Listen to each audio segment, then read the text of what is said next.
Reorganización de los sistemas políticos y nuevas ideas.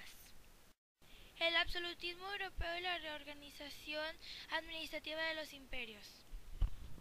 Hacia el siglo XVIII, las monarquías europeas comenzaron a sufrir graves dificultades económicas a causa de las malas cosechas, las elevadas deudas contraídas con los banqueros y la presión de comerciantes.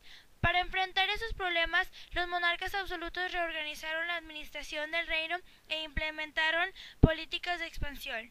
Establecieron alianzas matrimoniales y militares y provocaron varias guerras. Reyes absolutistas del siglo XVIII. Llevó a cabo una reforma que consistió en modernizar su ejército, aumentar los impuestos y realizar una burocracia provincial supervisada por inspectores. Pugnó por reducir el poder de la Iglesia sustituyendo la patriarca por sínodo o consejo de sacerdotes encabezados por el monarca. Implementó una política de restricción comercial en sus colonias y limitó los privilegios de los nobles y de la Iglesia en diversas provincias de la península. Estableció el servicio militar obligatorio para los campesinos y obligó a los nobles a fungir como oficiales de su ejército, bajo el lema "El alma es de Dios, todo lo demás me pertenece". Mantuvo una corte suntuosa, pretendió establecer nuevos impuestos y reducir privilegios a los nobles y a la Iglesia. Los conflictos imperiales. En el siglo XVIII los europeos incrementaron sus zonas de influencia. En esos años se consolidaron como potencias imperiales a escala mundial Gran Bretaña y Francia, y surgieron Rusia, Prusia y Austria. A diferencia del pasado, las monarquías europeas pasaron a ser las potencias más poderosas del mundo gracias a sus numerosos ejércitos y enormes recursos para abastecer de alimentos y pertrechos de guerra a sus tropas a miles de kilómetros. Tras la Guerra de los 7 Años, en la que participaron todos los imperios europeos, Gran Bretaña se consolidó como la primera potencia marítima del mundo al vencer a Francia y a España. La Ilustración y la Enciclopedia. A principios del siglo XVIII, la idea de que todo conocimiento tenía su origen en Dios perdió fuerza entre los pensadores europeos. Poco a poco, la idea de la razón era un instrumento poderoso para conocer la naturaleza. De acuerdo con los pensadores ilustrados, la luz de la razón permitiría al ser humano conocer el origen, la organización y el funcionamiento de las cosas que componen el universo. Las ideas de los ilustrados tuvieron una amplia aceptación entre los científicos y políticos en la época por su visión positiva del futuro. La confianza en la razón para alcanzar la felicidad tuvo como resultado un gran interés en la investigación y en la fundición del conocimiento. Juan Jacobo Rousseau, destacado pensador de la Ilustración, escribió su obra El contrato social. En ella afirma que los individuos crearon el Estado con el fin de preservar su libertad. Montesquieu, en El espíritu de las leyes, afirmó que solo en un Estado moderado, esto es, con un gobierno dividido en 3 poderes, se puede alcanzar la libertad. Con el propósito de difundir las ideas de los pensadores ilustrados, los franceses Denis Diderot y Jean de D'Alembert editaron una gran obra que reunió los conocimientos de la humanidad, la Enciclopedia o Diccionario Razonado de Ciencias, Artes y Oficios. La idea de los editores fue reunir varios temas organizados por orden alfabético.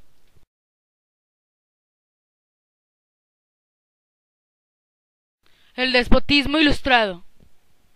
Las ideas políticas de los pensadores ilustrados influyeron en la forma de gobernar de algunos reyes europeos del siglo XVIII. Los déspotas ilustrados, como se les llamó, adoptaron algunas de esas ideas sobre el origen de la soberanía popular. Esos monarcas aplicaron algunas reformas, pero limitaron la participación del pueblo. Por eso los historiadores consideran que eran gobiernos para el pueblo, pero sin el pueblo. Según los defensores del despotismo ilustrado, los pueblos otorgaban el poder a los reyes por ser personas sabias y prudentes. La función principal del rey era proporcionar felicidad a sus súbditos. Para ello se rodearon de sabios que les ayudaran a administrar el reino con base en la razón y a elaborar leyes acordes con la naturaleza de sus gobernados. Con el fin de fortalecer su poder, los déspotas ilustrados introdujeron reformas encaminadas a fomentar la economía. Además, reorganizaron sus territorios para cobrar más impuestos y controlar mejor a sus súbditos. En materia judicial, crearon nuevos códigos para abolir la tortura como forma de castigo. También promovieron la educación, creando escuelas de primeras letras y apoyando con recursos de todo tipo a las academias científicas y universidades. El despotismo ilustrado se instauró en Rusia, Prusia, Austria y España. Principales déspotas ilustrados del siglo XVIII. Hola, yo soy Federico II, de Prusia. Abolí la tortura y apliqué la idea de la división de poderes.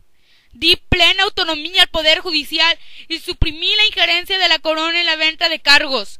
Puse en práctica la tolerancia religiosa e implementé políticas económicas, como desecar pantanos para convertirlos en tierras de cultivo. Hola, yo soy la emperatriz María Teresa de Austria. Yo traté de ser equitativa en el reparto de las cargas fiscales, por lo que establecí impuestos que debía pagar el pueblo, la nobleza y la iglesia, sin otorgar privilegios. Durante mi reinado fundé algunos colegios y preparé a la burocracia con el fin de hacer más eficiente la administración del Estado. Hola, yo soy Catalina la Grande, de Rusia. Creé la Universidad de Moscú. Además, reorganicé la administración de sus provincias para controlar el campo y evitar las revueltas de los siervos. Hola, yo soy Carlos III, de España. Introduje varias reformas administrativas. Por ejemplo, dividí sus dominios en intendencias para contar con mayores recursos y llevé a cabo varias expediciones científicas en sus dominios. La clasificación del mundo natural. La idea de que la naturaleza es dinámica y se desenvuelve de acuerdo con un orden racional llevó a los ilustrados a tratar de descubrir sus leyes.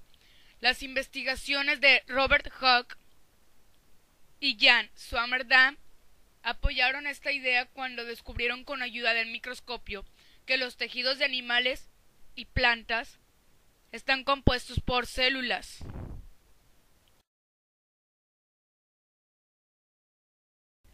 El sueco Carl von Linné buscó las semejanzas y diferencias anatómicas y morfológicas entre los seres vivos. Para encontrar ese orden, en su obra Los sistemas naturales, presentó una propuesta encaminada a clasificar la naturaleza. La clasificación de los seres vivos elaborada por Linné abrió camino al estudio sistemático de las ciencias naturales.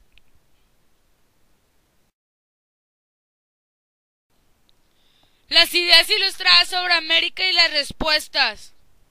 Los científicos ilustrados sintieron una gran atracción por América. Pensaban que el aislamiento en que había permanecido durante siglos podría ayudarles a descubrir la esencia del orden racional de la naturaleza y la armonía preestablecida del universo.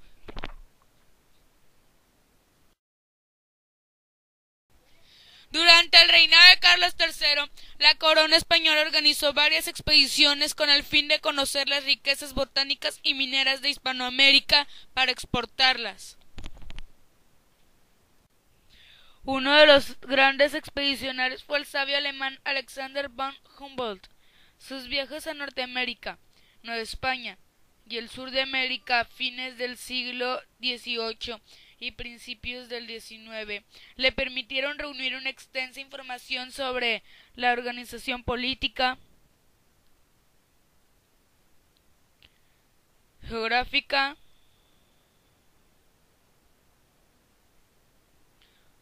fauna,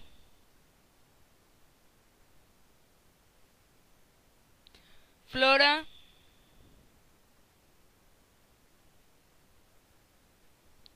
recursos minerales